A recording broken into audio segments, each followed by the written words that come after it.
दोस्तों हमारे चैनल दर्पण ज्ञान सागर में आप सभी का स्वागत है। तो सभी भाइयों को जय श्री राधे जय श्री कृष्णा। दोस्तों आज का प्रसंग है कि इंसान के जीवन में दुख क्यों आता है। तो दोस्तों वीडियो शुरू करने से पहले मेरा आपसे अनुरोध है, यदि आपने अभी तक हमारा चैनल सब्सक्राइब नहीं किया है तो प्लीज़ आप हमारे चैनल को अभी सब्सक्राइब कर लें, क्योंकि आपका एक सब्सक्राइब हमारे लिए बहुत ही महत्व रखता है। देखिए दोस्तों, एक शहर में एक सेठ रहते थे, बड़े उदार तथा दानी प्रवृत्ति के थे।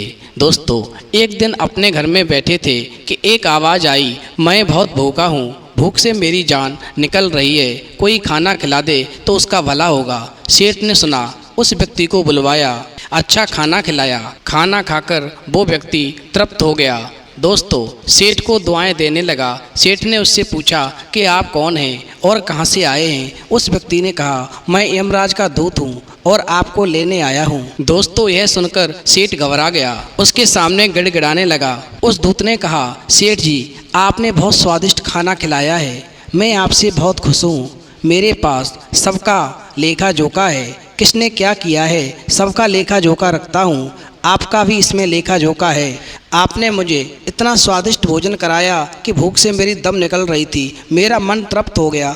आपने मुझे इतना स्वादिष्ट भोजन कराया कि मेरा दिल जीत लिया। अब मैं आपको 5 मिनट का समय देता हूँ, आप अपने लेखा जोखा को ठीक कर सकते हो, यदि उसमें कुछ गलत हो तो सही कर सकते हो, आप चाहे जो भी लिख सकते हो। दोस्तों सेठ ने जैसे ही लेखा जोखा खोला तो उसमें उसके पड़ोसी का पहला पृष्ठ खुल गया। उसमें उसके पड़ोसी की बड़ी तारीफ लिखी थी। दोस्तों जब सेठ ने अपने पड़ोसी के अच्छे कर्मों को लिखा हुआ देखा तो सेठ ने क्या किया कि उसके सारे अच्छे कर्म काटकर उसके अवगुण और उसकी बुराई लिखना प्रारंभ कर दी। इधर यमराज के दूत ने सेठ जी को केवल 5 मिनट का ही समय दिया था कि इन 5 मिनट में तुम अपना लेखा जोखा सही कर सकते हो, क्योंकि इसी लेखा जोखा के हिसाब से ही व्यक्ति को उसका फल मिलता है। दोस्तों जब सेठ जी को दिया गया 5 मिनट का समय पूरा हो गया तो यमराज के दूत ने कहा, सेठ जी आपकी 5 मिनट का समय पूरा हो गया। अब सेठ को होश आया, अरे मैंने ये क्या किया, मैंने तो अपना लेखा जोखा देख ही नहीं पाया, पड़ोसी की बुराई देखता रह गया। ध्यान रखना, वास्तव में ऐसा ही है, हम अपने दुख से कम दुखी हैं, दूसरे के सुख को देखकर ज़्यादा दुखी होते हैं, जबकि जन्म के साथ ही हमें हमारा लेखा जोखा दिया जाता है। इस लेखा जोखा में लिखने के लिए पूर्ण रूप से स्वतंत्र होते हैं। जैसे एक छात्र को एक कॉपी और एग्जाम पेपर दे दिया जाता है और उसे 3 घंटे का समय मिलता है, उस 3 घंटे में वो जो भी लिखता है उसे उसका फल मिलता है। इसी प्रकार हर इंसान पूर्ण स्वतंत्र है, वह अपनी कॉपी में कुछ भी लिख सकता है, लेकिन जब एग्जामिनर हमारी कॉपी जांचता है तथा हमें फेल कर देता है तब हमें पश्चाताप होता है और बहुत दुख होता है। दोस्तों ध्यान रखना, हर व्यक्ति को जीवन रूपी कॉपी मिली है, आयु रूपी समय मिला है, लेकिन उसमें क्या लिखना है क्या नहीं लिखना है ये आपके ऊपर निर्भर करता है।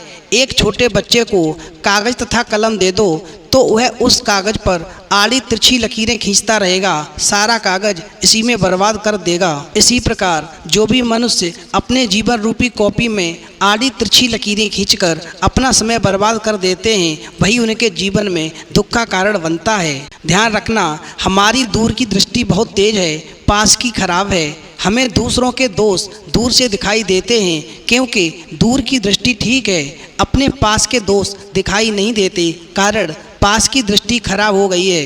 एक संत ने कहा है, तुम्हें दूसरों को आँख में पड़ा छोटा सा तिनका दिखाई दे रहा है, अपनी आँख में पड़ा सहतीर नहीं दिखाई देता।